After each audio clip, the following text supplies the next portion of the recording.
minum darah yang menggelegak. Jadi si anak ni menyangkakan bahawa itu hanyalah mimpi. Tetapi tidak. Apabila si anak ni dia selidik demi selidik, dia pergi ke pejabat, dia tengok file-file yang ayah dia punya lah. Masa tu lah terbongkar semua gerakan, semua aktiviti ayah dia selama ni. Rupanya banyak benda-benda yang ayah dia ni buat yang memang orang kata perbuatan yang sangat terkutuk lah. Antaranya dia dapat projek-projek tender-tender sekolah, dia markup sampai 40%. Tetapi bahan-bahan yang digunakan untuk pembinaan kat sekolah tu memang bahan-bahan yang cikai lah boleh katakan. Dan ada juga beberapa file tu yang menunjukkan bahawa ayah dia ada mengupah seorang pegawai tanah lah. Dia mengupah orang tu untuk mengambil tanah-tanah orang lain ni. Dan si ayah dia ni juga ada buat bisnes kosmetik, tapi rupanya produk-produk ataupun bahan-bahan yang digunakan adalah produk timbang kilo. Banyak feedback yang sangat negatif, mangsa-mangsa yang menggunakan produk dia tu mendapat kesan yang orang kata yang buruk-buruk lah hasil daripada produk timbang kilo ayah dia tu. Sampaikan family dia orang ni ambil ustaz datang untuk berubat. Dan apabila ustaz tu sendiri tahu cerita yang sebenar, maka ustaz tu bagi tahulah yang segala harta-harta ni bukanlah nikmat, tetapi adalah api neraka yang ayah disediakan untuk keluarga dia tu. Jadi si anak ni ambillah inisiatif, dia jumpa balik mangsa-mangsa ayah dia ni,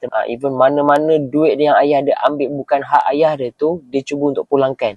Tetapi ada satu part ni di mana si anak ni berjumpa dengan seorang makcik, di mana makcik ni ada satu tanah pusaka, dan tanah pusaka ni dirampas oleh ayahnya sendiri menggunakan pegawai yang ayah dia ni upah. Dan apabila duit ni dihulurkan kepada makcik ni menolak. Makcik tu siap cakap yang duit ni tak boleh nak kembalikan air mata anak yatim 10 tahun yang lalu. Dan makcik tu siap cakap lagi yang makcik ni akan tuntut semua pahala ayah dia dekat depan Allah SWT dekat akhirat nanti, dan dia nak ayah dia ni pikul segala dosa-dosa makcik tu. Korang boleh bayangkan tak macam mana perasaan anak ni bila mendengar sendiri makcik tu cakap depan mata dia yang duit tu sendiri tak boleh nak tebus segala dosa ayah dia tu. Sebenarnya dekat sini kan kita tak perlulah sampai nak mengambil, apatah lagi kita nak merampas hak orang lain semata-mata kita nak capai kekayaan atas dunia ni. Sedangkan ada satu jalan ni kita boleh pas kekayaan kita ni dekat family kita tanpa kita buat kerja-kerja haram macam tu. Yes, betul. Ada caranya. Kalau korang nak tahu, korang boleh contact saya. Saya Aminuddin, Takaful Advisor anda.